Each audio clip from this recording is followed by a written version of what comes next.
Welcome back to OtakuDaiKun. Dai-chan here, and you're watching the Waifu Files, a series where we discover and celebrate anime and games through their lovely ladies. For today's video, we'll be going back in time to experience the sci-fi classic Outlaw Star. This is one of those shows lucky enough to be on Adult Swim back in the day, but unlucky enough to be heavily censored on broadcast. So much for the adults in Adult Swim. Fortunately, the uncut version has been preserved on a remastered Blu-ray collection that I use for footage. It's time for us to enter a wild universe of cosmic mercenaries and space pirates, exclusively through the lens of 13 phenomenal females. This universe is shared with another work called Angel Links, but I won't be covering that series as I haven't actually seen it. Now, without further ado, let's dive into some waifu. Outlaw Star follows the adventures of Gene Starwind as he searches for the galaxy's grandest treasure, the galactic ley line, a long-lost data storage device capable of granting wishes like a kind of machine god. Gene and his young partner Jim Hawking work as hired mercenaries who will take almost any job, from wholesome to dangerous. Their lives are changed forever when tasked with smuggling a mysterious briefcase stolen from the Kei Pirates. Their client is our first waifu, Hot Ice Hilda. This notorious outlaw has a long-standing conflict with both the pirates and space forces. It was through fighting the Kei Pirate Guild that she lost an arm and one of her eyes. While she was able to terminate one of their leaders, she still sought payback and took the opportunity of stealing a key piece of technology they were building. Specifically, she stole two things: the starship XGP-15A2 and VSD-02C, a bio-android girl named Melfina. In order to keep the pirates from reclaiming their tech, Hilda approached Gene under the alias Rachel Sweet, roping him into a battle beyond his understanding. As fate would have it, though, by recruiting Gene, she supports him in overcoming his fear of space, igniting his talent as a grappler ship pilot. At the same time, Hilda gives Melfina a chance to see how wicked the Pirate Guild is. In doing so, she spares Melfina the trauma of being used to harm others. Despite having a positive impact on them, Hilda remains a stoic and mysterious figure who doesn't care how she's perceived. In the end, she chooses to entrust her mission to Gene, relinquishing to him both Melfina and the XGP. She's a solo act from start to finish, going out in a blaze of glory. The brief time she spent with Gene affects him deeply, as she encouraged him to face his fears and expand his horizons. Taking those lessons to heart, he does all he can to thwart the Kei Pirates and those seeking to abuse the galactic ley line. Turns out, the XGP, which Gene renames the Outlaw Star, is a vessel meant for discovering the ley line. Both it and Melfina were created by the Kei Pirate Guild and Professor Gwen Khan to be used in tandem. As part of Gene's crew, Melfina interfaces directly with the ship, serving as its onboard navigator. This two-part system is based on the same alien technology as the ley line itself. Following this design left no room for questioning why the XGP needed a separate, conscious companion. Regardless, separate from her role as Maiden of the Ley Line, Melfina awakens as an ordinary girl, one who shares her innate kindness with others. Knowing very little of the world, she trusts Gene, as he in turn vows to protect her.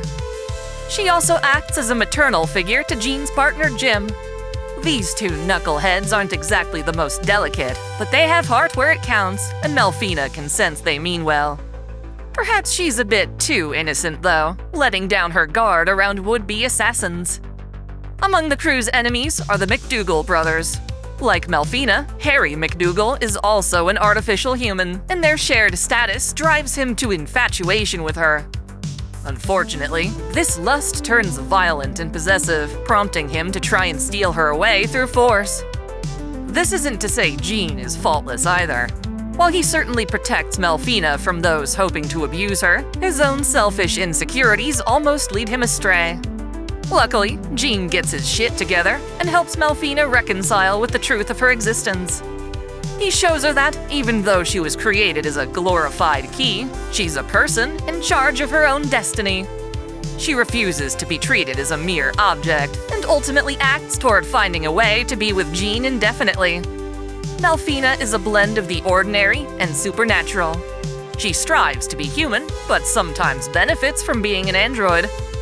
Not only does linking with the XGP let her perceive her surroundings with precision, but she's also used it to heal Jean from life-threatening wounds.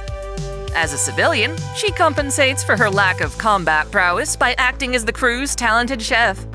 As far as I'm concerned, she's totally a certified favorite. I'd say her feminine charm pairs well with her enigmatic origin, making for a delightful heroine for the series. The Outlaw Star's misfit crew is small yet charismatic. Emblematic of this is Aisha Clan-Clan, a shape-shifting beast girl of the Katarl Empire. Hers is a race of proud warriors, and her family was elite among them. Thus, Aisha grew up with prestige, surrounded by close friends, and graduating school with honors. As an adult, she serves the Empire as a military officer, given command of her own ship, the Orta Honehone. Mind you, the Katarl are rather aggressive and forceful. They emphasize brawn over brains, and Aisha lets her social standing go to her head. When tasked with apprehending hot ice Hilda, she fails miserably and is demoted as punishment. Enraged and humiliated, Aisha is exiled until she can acquire intel on the galactic ley line. This has her pursuing Jean as an adversary, but after spending time with him, she winds up informally joining his team as they search for the ley line together. That said, she's not exactly a team player, and will often go off on her own when planetside. It suits her hot-headed, clumsy approach to things. Her demotion also has her seeking money through random odd jobs. Her efforts tend to cause collateral damage, sometimes doing more harm than help. Aisha makes up for her shortcomings with supernatural strength. She's got keen eyesight and hearing. Her body is powerful enough to endure explosives and swat away incoming bullets. This is due to her partial and occasionally full transformation into a massive tiger. Her tolerance for heat is also absurd. Not even boiling water can satisfy her at the hot springs. On one hand, she's a train wreck waiting to happen, and on the other, she's an adorably chaotic kitty who simply wants to restore her honor. To that end, she'll do whatever it takes, be it disguising herself to compete in a wrestling tournament or facing off against elite space pirates. Over the years, my fondness for this funny furball has only grown. I'm feeling generous right now, so she also gets to be a certified favorite. Whatever you do, try to stay on her good side, and she'll repay the favor in her own destructive way. The remaining member of Jean's crew, Twilight Suzuka, also tried to kill him at first. Suzuka earned her nickname for being an ultra-class assassin who often kills her victims at sunset. She's also known for using a wooden sword or bokken in lieu of an actual blade. Originally, Suzuka lived in a remote village and preferred to train in swordsmanship over firearms. She cared not for modern society or city life, choosing to live a more easygoing life in the countryside. Her sensei trained her, as well as another student named Hitoriga. She never really liked her colleague, and her suspicions of him were confirmed when he betrayed their master. Revealing himself to be one of the Kei Pirates, Hitoriga murdered Suzuka's sensei, as well as her family, combining his knowledge of the sword with Taoist arts. Ever since, Suzuka has pledged to get strong enough to have her revenge. In that endeavor, she took on jobs as a killer for hire who abides by a strict moral code. She sends her targets a warning, giving them until sunset to perform their last rites before dying. On a mission to kill Jean's friend, Fred Lowe, she finds herself humiliated in combat. In an effort to protect Fred, Jean pulled a coward's move, yanking on the obi to Suzuka's kimono. Rather than expose herself to her enemy, she gave up her bokken, but still refused to cancel her existing contract. Even so, Jean felt he had tarnished her pride enough that she'd prioritize killing him first. Things change when she hunts him down and winds up protecting Melfina from more Kei Pirates. Upon developing a sense of camaraderie, Suzuka opts to travel with the Outlaw Star on occasion, as they all share a common foe. Sure enough, their pursuit of the galactic ley line serves as the perfect chance for Suzuka to confront her nemesis within the ley line itself. Flattered, Hitoriga confesses his love, even using Taoist arts to imitate her form. Ultimately, she slays Hitoriga with a sword technique she invented just for the occasion. With her goal achieved, she finally gives up trying to kill Fred, and even though she tries to head out on her own, it's not long before she rejoins the crew. She can't help but be attached to them. Leading the Kei Pirate Guild is Hazanko, Outlaw Star's central antagonist. He seeks the galactic ley line to establish supreme power to dominate the universe, and employs many underlings to track down his stolen ship and Melfina. One of these pirates is Soy Len, a ruthless Taoist mage who refuses to accept defeat. She'll put her own life on the line to find victory, which is exactly what leads to her demise. Her talent for tracking and defensive spells pales in comparison to her sheer persistence. Just when she prevents Hilda from escaping with the Outlaw Star, Hilda gets the last laugh, detonating both of them in an explosion. Hazanko's most elite pirates are known as the Anten-7. You'd expect them all to be bloodthirsty and ruthless, but Hanmyo serves as an exception. Profession aside, she's a cute girl who yearns for companionship. Accompanied by her 2 cats, Kemi and Mata, she confronts her foes as a deadly grappler pilot in space. She's assigned to attack the Outlaw Star, resulting in her ship, the Toro Rato, getting damaged. During the time she and the Outlaw Star crew are docked at a nearby station for repairs, Hanmyo meets Jim Hawking, but neither of them realize the other's affiliation. Instead, they get along great, and Hanmyo considers their meeting the work of destiny. Jim falls in love and plans to meet her once more. The real twist of fate, however, is that the two of them return to battle each other. Round 2 of their fight ends with Hanmyo's defeat. After her cats are each destroyed, she also perishes. Poor Jim returns to the space station, never learning his new crush was the enemy they just killed. The whole thing is a huge tragedy. Next up, we have Iraga, a woman who can shapeshift into a werewolf with 2 tails. This ability is similar to Aisha's, but technically they're of different races. She joins the Universal Strongman Tournament for the chance to prove herself as the strongest woman in the universe. As a member of the Anten-7, she also plans to murder Jean, who infiltrates the tournament by cross-dressing. When push comes to shove, Iraga chooses to prioritize killing Jean over winning the tournament, but picks the worst possible time to reveal herself.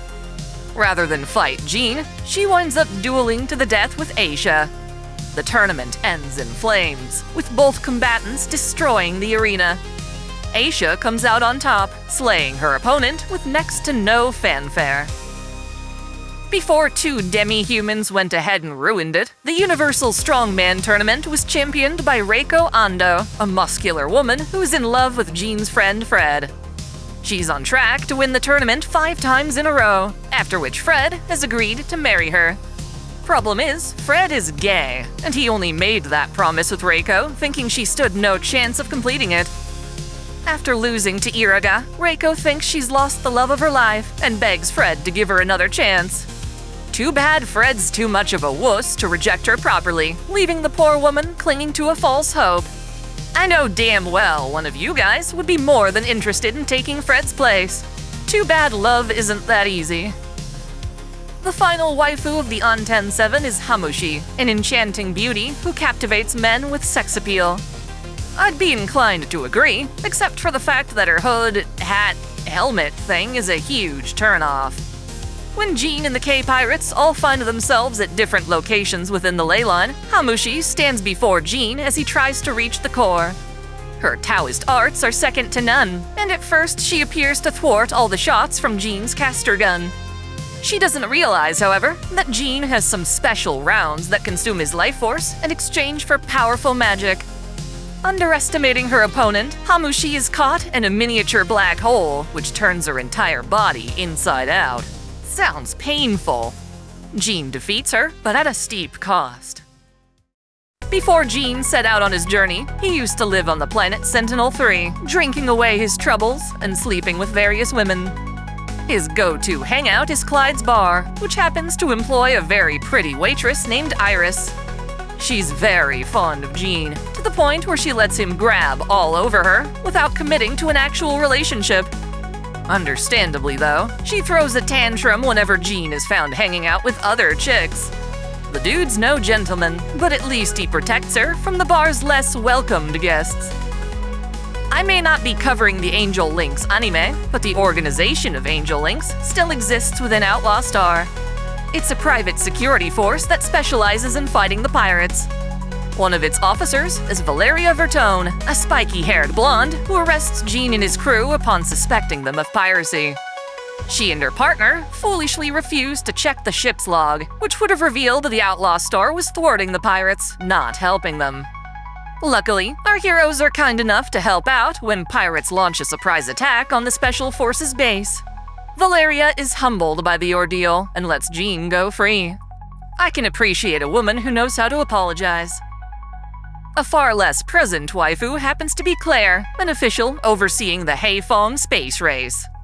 She interviews potential applicants and bears the bad news of telling Jean and Jim they need a sponsor if they want to join the race. One of the very best parts of Outlaw Star is an episode that Adult Swim skipped airing altogether. It centers around the hot springs resort planet of Tenrei, where Jean hopes to procure more shells for his caster gun. Apparently, the planet was first discovered by 3 wizards searching the galaxy for mana. Of them, Ort is the sorceress who thought to profit from Tenrei's luxurious springs, leaving her male companions the meager earnings from souvenir sales. In that regard, Tenrei is a matriarchy, and so the male wizards task Jean with infiltrating the dormant volcano at Mount Tenrei with a video camera. In exchange for spicy footage of Urt and her harem of babes, they promise to give Jean their remaining caster shells. It's a perilous quest, but one that's totally worth it. After losing to Jean at a game of ping pong, Ort parts with some shells she made. She also agrees to give Jean a video she records, which turns out to be a bomb that explodes before she reveals it all. This silly episode proves to be somewhat important to the overall story, so it's essential for both kinds of plot. Technically, that includes more than 13 waifu, but let's just consider the extra girls a bonus. If you haven't seen Outlaw Star, you really should. It's fantastic in both sub and dub, and manages to tell its entire narrative in a single season. These days, I really appreciate that. As usual, be sure to check out my entire Waifu Files playlist for more episodes. Let me know in the comments which anime or games you'd like to see covered in a future video. Until next time, celebrate your fandom! Thanks for watching. This channel relies on support from viewers like you. Please help us out by dropping a like and comment. Subscribe for more videos, and be sure to enable notifications. Or hit up our Discord so you never miss out on a new upload. Most importantly, if you can spare it, please sign up as a channel member, either through YouTube, Patreon, or Subscribestar. You can find links in the description. We've got perks like exclusive content or early access. Until next time, Celebrate your fandom.